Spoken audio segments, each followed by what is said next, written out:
శివాయ గురవే నమః. మకర రాశి వారికి గత కొంతకాలంగా ఎదుర్కొంటున్నటువంటి కష్టాలకు కాలము సమాధానం చెప్పబోతుందా? ఈ పరాభవనామ సంవత్సరము వీరి జీవితంలో ఇలాంటి మార్పులు తీసుకురానుంది. ఏలినాటి శని ప్రభావం ముగిసిన ఇతర గ్రహాల సంచారం వల్ల ఎదురయ్యే సవాళ్లు ఏమిటి? మకర రాశి వారి పూర్తి జాతక విశ్లేషణ ఈ వీడియోలో వివరంగా తెలుసుకుందాం. ఉత్తరాషాఢ నక్షత్ర 2, 3, 4 పాదములు, శ్రవణ నక్షత్ర 4 పాదాలు, ధనిష్ఠ నక్షత్ర 1, 2 పాదాలు కలిస్తే మకర రాశి. ఈ సంవత్సరము మకర రాశి వారికి ఆదాయము 2, వ్యయము 8. మకర రాశి వారికి ఈ ఏడాది ఆదాయము కంటే ఖర్చులు చాలా ఎక్కువగా కనిపిస్తున్నాయి. ఆదాయము తక్కువగా ఉండి వ్యయము ఎక్కువగా ఉండడం వల్ల ఆర్థికపరమైనటువంటి ఒత్తిడి ఉండే అవకాశం ఉంది. అనవసరమైన ఖర్చులకు దారి తీసే పరిస్థితులు ఎదురవుతాయి. ముఖ్యముగా విలాసాలకు లేదా అనుకోని అవసరాలకు ధనము ఖర్చయ్యే సూచనలు ఉన్నాయి. కాబట్టి ఈ సంవత్సరము పొదుపు మంత్రాన్ని పాటించడము ఈ రాశి వారికి ఎంతో అవసరము.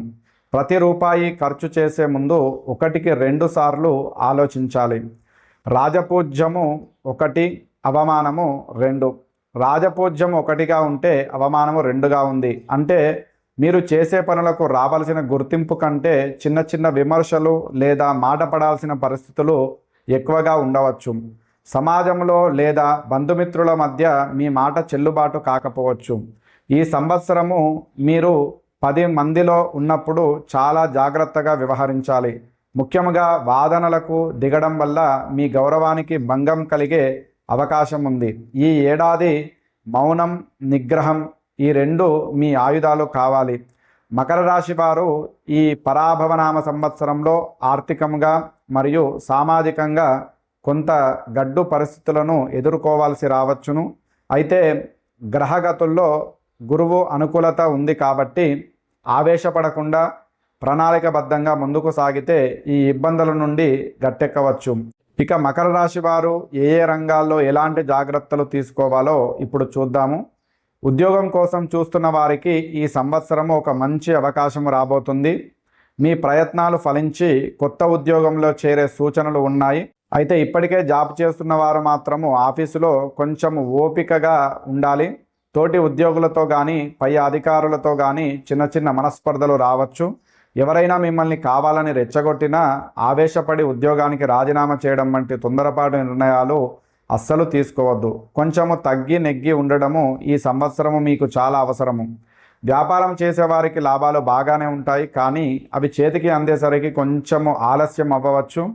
ముఖ్యంగా మీ దగ్గర పనిచేసే వారితో సమస్యలు వచ్చే ఛాన్స్ ఉంది కాబట్టి వారిని జాగ్రత్తగా చూసుకోండి.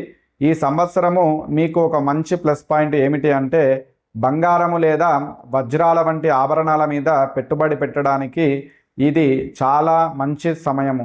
భవిష్యత్తు అవసరాల కోసం ఇంటికి కావలసిన ముఖ్యమైన వస్తువులను ఈ సంవత్సరము ఈ రాశివారు కొనుగోలు చేస్తారు.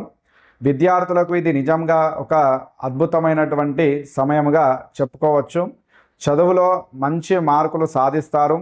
అలాగే అనుకున్నటువంటి కాలేజీలో సీటు వచ్చే అవకాశం కూడా ఉంది. ఇక రాజకీయాల్లో ఉన్నవారికి ఈ సంవత్సరం కొత్త పదవులు లేదా బాధ్యతలు దక్కుతాయి. మార్పు కోరుకునే వారికి కాలం కలిసి వస్తుంది. ఇక ఈ రాశి మహిళలకు ఒక చిన్న సూచన.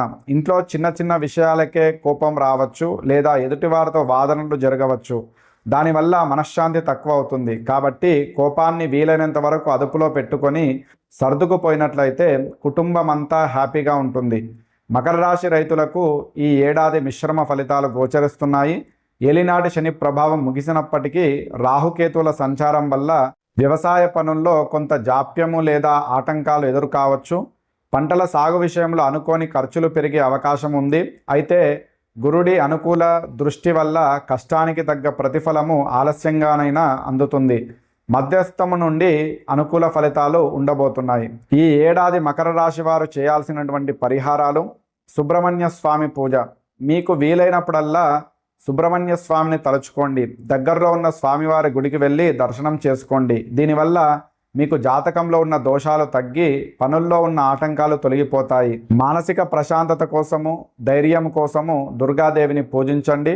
వీలైతే ఏదైనా శక్తిపీఠాన్ని కుటుంబంతో కలిసి సందర్శించండి. అమ్మవారి కృప ఉంటే ఎలాంటి చిక్కులైనా ఇట్టే తొలగిపోతాయి. పెద్ద పెద్ద పూజలు చేయలేకపోయినా పర్వాలేదు, కానీ రోజు ఉదయం లేదా సాయంత్రము ప్రశాంతంగా కూర్చొని సంకటనాశన గణపతి స్తోత్రాన్ని చదువుకోండి. వినాయకుడి దయ ఉంటే పనులు విఘ్నం లేకుండా సాగుతాయి. అలాగే నవగ్రహ స్తోత్రాలు పారాయణం చేయడం వల్ల గ్రహాల ప్రతికూల ప్రభావము తగ్గుతుంది. ఆవేశము తగ్గించుకోవడము ఈ రాశి వారికి అతిపెద్ద పరిహారం. అన్నిటికంటే ముఖ్యమైన విషయం ఏమిటంటే, ఈ సంవత్సరము మీ నోటిని కోపాన్ని అదుపులో ఉంచుకోవడమే మీరు చేసేటటువంటి అతిపెద్ద పూజ. ఎవరితోనూ అనవసరమైన వాదనలకు వెళ్ళకండి. గొడవ జరిగే చోట మౌనంగా ఉండటం వల్ల సగం సమస్యలు అవే తగ్గిపోతాయి. కొంచెం ఓపిక, మరికొంత దైవభక్తి ఉంటే ఈ ఏడాదిని మీరు విజయవంతంగా దాటవచ్చు. అందరికీ మంచి జరగాలని కోరుకుంటూ సెలవు.